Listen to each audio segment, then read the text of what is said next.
Hello FACEIT enjoyers, it's time for another weekly catch-up focusing on EMEA. Now, while a lot of attention over the last week has been on the Dallas Major, as well it should be, a lot of FACEIT action has been taking place in the background. Now, while the top teams who are actually at the Dallas Major had shifted their schedules around to avoid a lot of these games, all the other teams were still playing, still competing, and with the final week upon us, this previous week is a really important one in terms of setting the scene, especially when a lot of those Dallas teams are pretty much guaranteed to make top 8. And some of them have even secured their spot at the World Cup. It's really important for the rest of these teams how well they're doing and who's going to actually make that final race to top 8. So, we can jump right into the action here. And we're going to kick off the week with Quick Esports versus ENCE, which was, well, quite a quick game. Vessler was dominant throughout this, and it was a pretty straightforward win for ENCE before their pretty decent run at Dallas as well. This was a similarly one-sided affair. Spacestation, also one of the Dallas teams, taking this win with not too much resistance. Obviously, Supershy have had a lot of roster issues, which we'll maybe talk about a little bit more in some of their other games. So not one they expected to win an SSG with a nice easy win before their trip out to Dallas. The ToughShells are a team that have struggled throughout the FACEIT run, and they continue to struggle here. Meanwhile, the Sovereigns were a team that started well, but have since fallen off. They had issues with their tank, where they were playing Danid mostly, who was very good at Doom, but also very locked into only playing Doom, which meant they were quite counterable and easy to prepare for in that sense. Melon has since come in and helped turn around some of the fortunes here with a win over ToughShells. One they would have expected, but as we get to that crunch time, there's only a few games left. Very important to make sure you beat these teams you're meant to beat. Then after a scare previously against nu.age, Team Peps have another scare against Celtas, dropping that first map 0-2. Zydra was doing a lot initially, and again we see Peps, as they did against nu.age, have so many struggles playing a ground-based comp against a dive-based comp. So a few issues to start with there, but once we got later into the series, it really found like Peps found their mojo again. They were able to actually be quite dominant on Hollywood, in more of a dive mirror, and on Shambali as well in more of a brawl mirror. So a good recovery from Peps, but yet again another scare. Ultimately, the question for Peps is less about these teams, well, they should still be beating them, and more about how do they actually do against the elite sort of 4 teams above them. Then we get to Supershy versus R8 Esports. Now, this was a super important game in that race for top 8. Both teams still in contention at this point, so the winner would take a pretty big step forward in their own journey, but also hinder one of the other teams they're competing against. So a big swing game in terms of who can get that top 8 qualification. And it started very well for Supershy. Now, Supershy have been left in a bit of a hole. They've got Pac playing flex support. Will has had to come in off the bench to fill that flex DPS role. And with Hitori currently in America, it means Tools is now filling in all tank responsibilities regardless of what comp or what style they want to play. So it actually worked out quite well for Supershy on Nepal. They won a Sig mirror, won a Ram mirror, started to look really good. Then R8 put in Alisu for Hollywood, and this was an absolute dogfight. Hira and Lauren put up very big numbers, very competent performances, but still, it took an absolute huge clutch at the end of Hollywood to turn this one in R8's favour and keep them in the series. I want to give a particular shout out to Beer in this one, who had just massive rally after massive rally after massive rally. I don't think we've seen such a high rally success rate really in a lot of these EMEA games. So a big performance there helps him seal the massive clutch. Again, Hero coming up trumps in that final one as well. But once we go on to Rialto, a bit of an inside look from the player streams was maybe revealed. Now we're increasing tensions on Supershy, and all of a sudden failing to win that clutch on Hollywood really sunk them on Rialto, and it became a hugely one-sided affair for the side of R8. They just ran away with it. Hira actually went deathless on Rialto, so a remarkable turnaround by the time we get to map 3 compared to map 1, but R8 Esports with an absolutely crucial win, but it was not without its struggles, so R8 clutch out, and this is the sort of loss. Supershy were just on the cusp of that top 8, and that really puts them in a bad spot.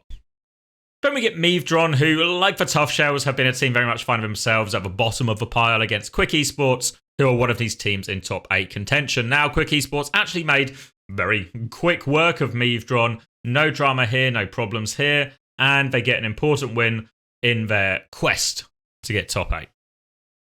Then we get nu.age against Spacestation. Now, nu.age are again one of these teams vying for top 8 and need every win they can possibly get, but they played Space Station, and as with every other team so far in EMEA, they didn't beat them. SSG remain unbeaten, and it was actually a pretty one-sided affair all round.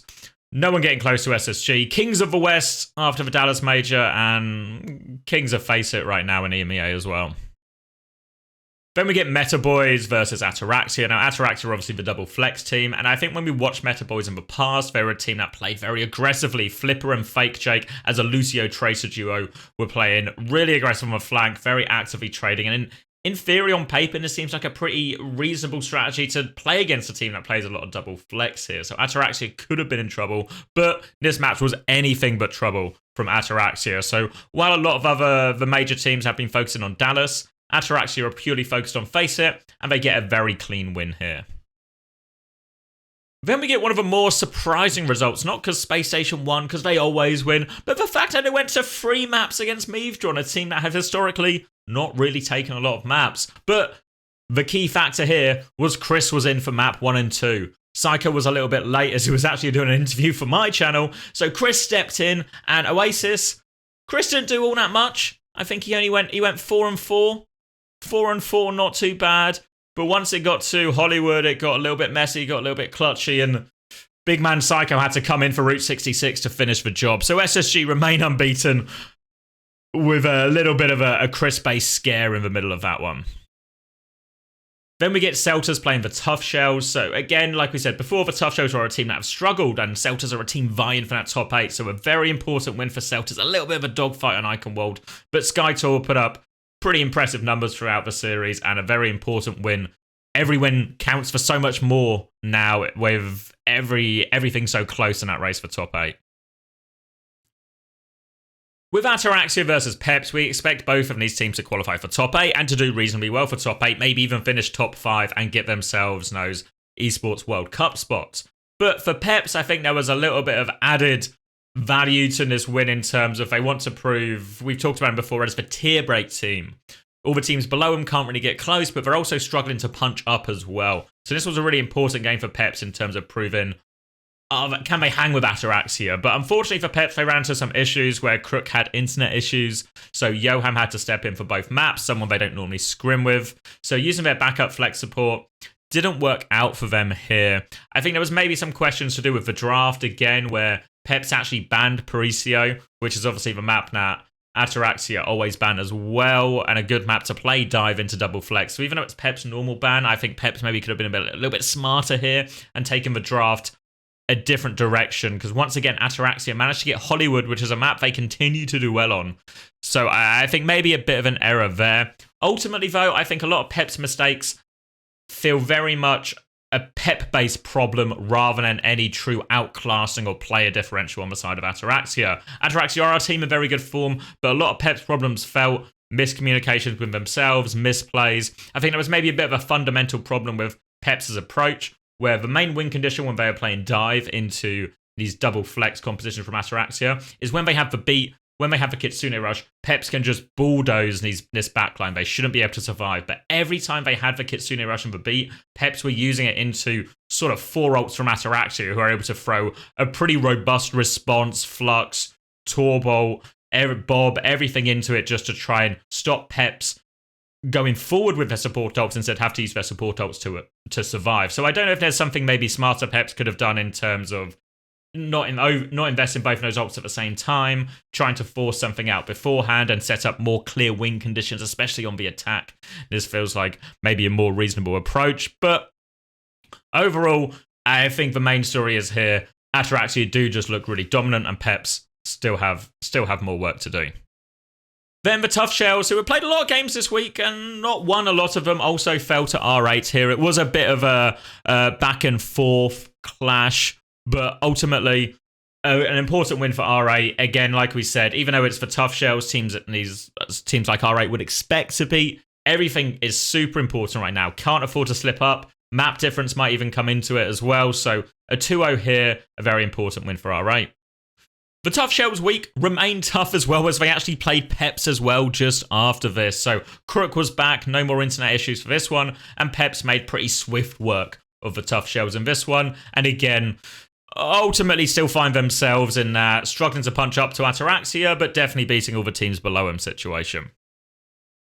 This was a super important game, R8 Esports versus Sovereigns. Again, another one where both teams have top 8 aspirations. And this time, Sovereigns, who felt like they were really on the downward trend with Danedin, Melon has really turned that around, and they actually find themselves beating R8 Esports here, which is a huge swing and the perfect time for Sovereigns to actually stabilize, find some form, and find some success. So winning this game here, massive for Sovereigns, and potentially puts R8 in a bit of a tricky situation once we get down to sort of crunching the numbers for who will make that top 8. Then we get ROCstars, a team that have struggled kind of since their inception against nu.age, a team who have really grown throughout this tournament, and this was actually a super one-sided affair. Tama put up big numbers for nu.age again, as we've come to expect, and ROCstars really felt like they kind of just got blown out of the water, and from what I understand, I think this ROCstar rosters is very much dissolving at the end of this FACEIT tournament, and all the players will look for alternate opportunities amongst other teams here. So again, same thing we said for a lot of the teams. Still important for nu.age to seal this one. Important for them to do it 2-0 as well. I think a good win for nu.age, and unfortunately maybe a final sad chapter in the story of ROCstars. Then we get Ataraxia versus ToughShells, and at this point you might be asking yourself, did the ToughShells just save all their games for one of these final weeks just to get all their suffering in one concise blob of pain? And the answer might be yes. This was a bit of a mismatch, bottom of the table versus top of the table. Once again, the ToughShells find themselves on the wrong side of it, and Ataraxia keep cruising, keep winning all their games in this week where a lot of the big boys were away having fun at the Dallas Major. As we've reached in these last couple of weeks of FACEIT, it really feels like Celtas have made a big push at the right time. Meanwhile, R8 seem to be having the opposite problem. They're finding their worst form at the worst time of the tournament in which to do so. I think Ange only had one death on Oasis, helped him to a strong win there. And then Zydra put up pretty big numbers in both maps. And this is one of the more interesting and important results. So I think at some point this week, we're going to look at the replays and do a cast of it. So stay tuned to this channel if you want to watch that, as I think this is actually going to end up being a pretty pivotal match in terms of how the top 8 works out, and a really disappointing week for R8 Esports this time around. The way the results had gone so far, that Supershy really needed to win this game to keep themselves in contention for top 8, and it was a back and forth affair. It was a dogfight, as is often the case with these quick esports games when they're playing teams of a similar level.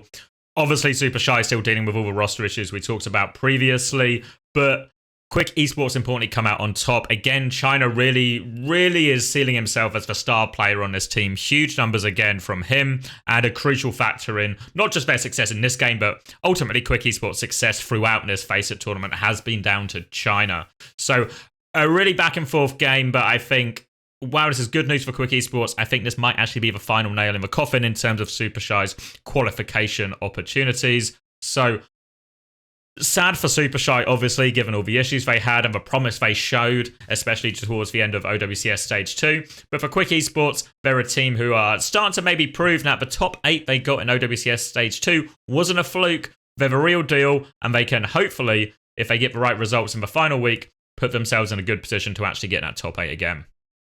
Our final game of the week was nu.age against Metaboiz, a sort of clash of styles. nu.age very much one of the most dive-centric teams we have in EMEA, while Metaboiz are very much a ground-based group of people. But it was actually a one-sided affair. Nepal was no real problem at all. And then once we got to Icon World, it really felt like ICAV had the most deaths, really felt like target number 1, and it felt like nu.age were able to find success with everything they wanted to do. And again, another crucial win for nu.age, which takes us to look at the standings, because the standings are super important. So we'll talk about the top side of it, because the top side is always interesting. Obviously, Spacestation very much on track to have a 15-0 tournament, the perfect run. Ataraxia on the other side, a very good week, find themselves in second place now. Obviously, Twisted Minds and ENCE have a game in hand over both of these, so can catch up. And then we get Peps playing the role we've kind of sort of established for him as the tier break team, you know? And with the results of the Dallas Major, you obviously have to bear in mind that there's 3 spots for the Esports World Cup, but SSG and ENCE have already booked their tickets. So there's still 3 spots remaining, which really mean Ataraxia, Twisted Minds, and even Peps do seem the front runners to gain these 3 additional spots and find themselves all representing EMEA at NAT Esports World Cup. Once we move down the table, and this is where it gets really interesting, really squeaky bum time here as we enter the final week. So we have a lot of teams on 7 wins. So if you can do the math here, there's 8 spots, 5 are secured, so only 3 of these teams can go through. This means, unfortunately, Supershy probably find themselves the wrong side of this line, not able to catch any teams above them.